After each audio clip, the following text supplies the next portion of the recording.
नवाज़ news में भलीकार अवया संझा सैयद अवया बिशारत सुमरो हलंदासीं हेडलाइन सिर्फ़।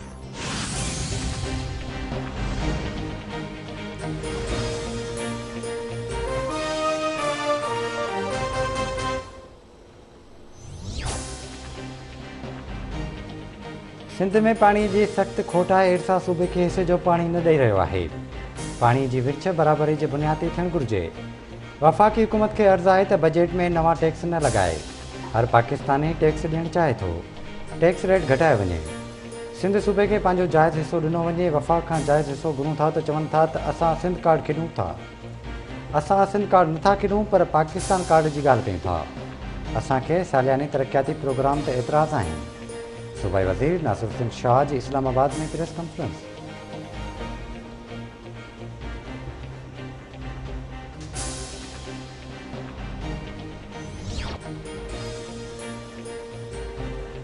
क़ौमी नाणे ते धाड़ो हणंदड़ इमरान खान के मुल्क में भॼण न ॾिनो वेंदो। पीटीआई जी बजट अवामी न पर सियासी है। सिलेक्टेड हुकूमत ऐं सिलेक्टेड बजट का इनकार कयूं था।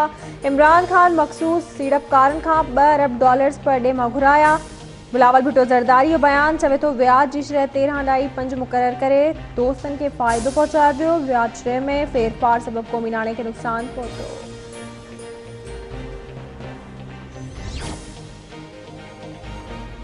Sindh high court Hyderabad bench Sindh action committee के मरकज़ी अगवाणनि की 10 ॾींहनि लाइ हिफ़ाज़ती ज़मानत मंज़ूर करे वरिती। अदालत सैयद जलाल महमूद शाह, ज़ैन शाह, एडवोकेट सजाद चांडियो, असलम खैरपुरी और जान मोहम्मद जुनेजो जी 25,000 रुपयनि के मुचलकन एवज़ ज़मानत मंज़ूर कई।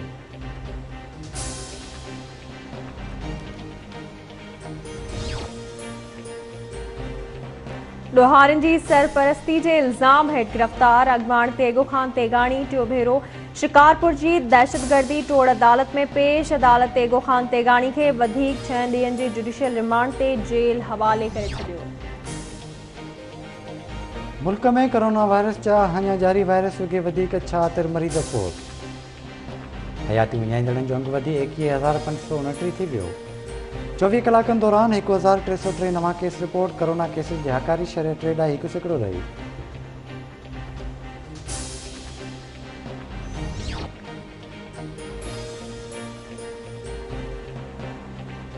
सुप्रीम कोर्ट जो सीनियर वकील मलिक अजमतुल्लाह कासी कोयटा में हथियारबंदनि हथां मारिजी वियो। मलिक अजमतुल्लाह एडिशनल सेशन जज मलिक अमीनुल्लाह कासी जो भाउ हो। घोटकी के भुट्टा होटल भरसा नौजवान जो गलो कपिल लाशत आयो। मक़तूल नौजवान शहमीर भुट्टो के वारसन जो लाश कौमी शाहराह ते रखे एहतजाजी धरणो ट्रैफिक मुअतल। खानपुर मारवे जो गोठ खैरो महर में हथियारबंदनि की फायरिंग में उमर गडानी नाले शख्स मारिजी वियो।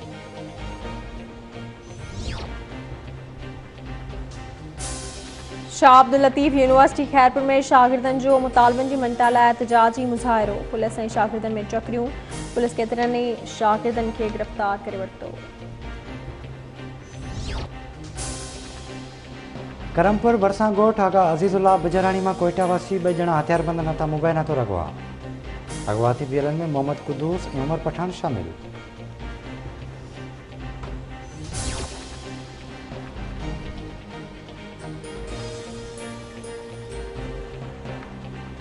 दादू जी आखून पाणे में शागिर्दियाणी सना शहानी मुबैना तो अगवा। शागिर्दानी के भाउ की फरियाद ते बी सेक्शन थाने ते।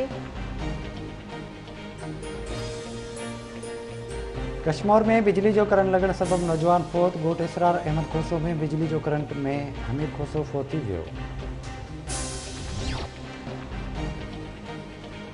घोटकी जी मॉडल कोर्ट कतल जो ॾोह साबित थियण ते जवाबदार तौकीर कलवड़ के मौत की सज़ा बुधाए छॾी। ॾोह साबित न थियण ते 3 जवाबदारनि के अदालत बाइज़्ज़त बरी करे छॾियो। जवाबदार तौकीर कलवड़ 2 साल अॻु नौजवान के कत्ल कयो हो।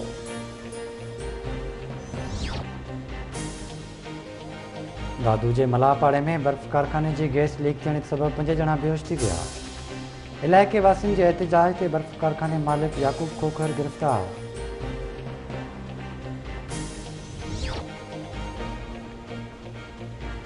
मेड़ में इंडस हाईवे ते तेज़ रफ्तार कार ऐं ट्रैक्टर में टक्कर। एक ॼणो फौत थी वियो। शाहपुर चाकर लग सांगड़ नवाबशाह रोड ते 2 कारुनि में टक्कर।